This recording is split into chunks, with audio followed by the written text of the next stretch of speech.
I think I'll start from the point of saying we are making progress. As one of the contributors earlier said, tracking this progress might not be as quick and as visible as we think it is. But one thing we must celebrate is the fact that we now have laws in place that are not implemented. That's one level of progress. Are you getting it? That's one level of progress. That if something happens, you know an instrument you can use. Are you getting it? It's a level of progress. Two, people are using these same laws, are using these same provisions, policies, etc., for advocacy. People are also using this same thing for budgetary purposes. You heard what Professor Joy just talked about. Because once these instruments are there, it becomes easy to navigate. Let me tell you, for states that know how to use these laws, perpetrators have been brought to book using the same laws.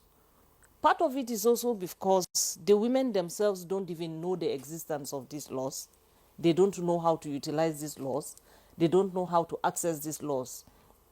Because of the economic conditions of women and girls, which over time is dependent on the economy of men in households, it puts them at a disadvantage.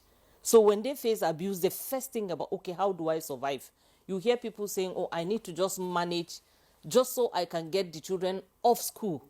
So every patient is surrounded around managing the violence they are facing for that. And that's why, for example, in the Development Research and Project Center in DRPC, we talk about the women's economic empowerment as key to also fighting GBV.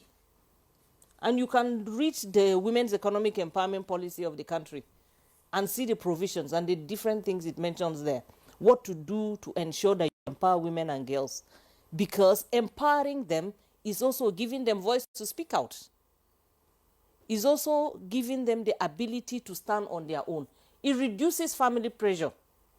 Because if the pressure was on one person, now the pressure is going, this you're providing and providing, everybody is working, everybody is busy.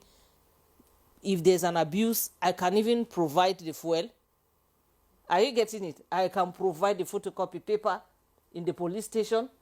We will be talking at the level of economic empowerment. So these things are deeper than we think it is, but progress is being made. In institutions, for example, we've been mandated now to have the sexual harassment policies. Most institutions have the gender policies. They all derive from these national policies we're having. It is progress.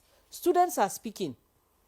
We're making them form clusters and groupings where they are able to talk to each other when they meet. And she will not agree with me in terms of the number, because I'll tell you to always follow the number. Because it speaks. If something becomes a pandemic, it speaks because it just blows. Every day we're talking about girls being abused, we're talking about women being abused, and we're not following the numbers. We have to follow the number.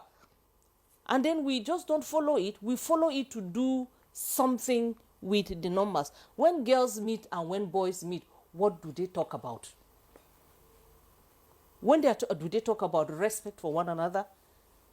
Do they tell each other that what you see you don't touch?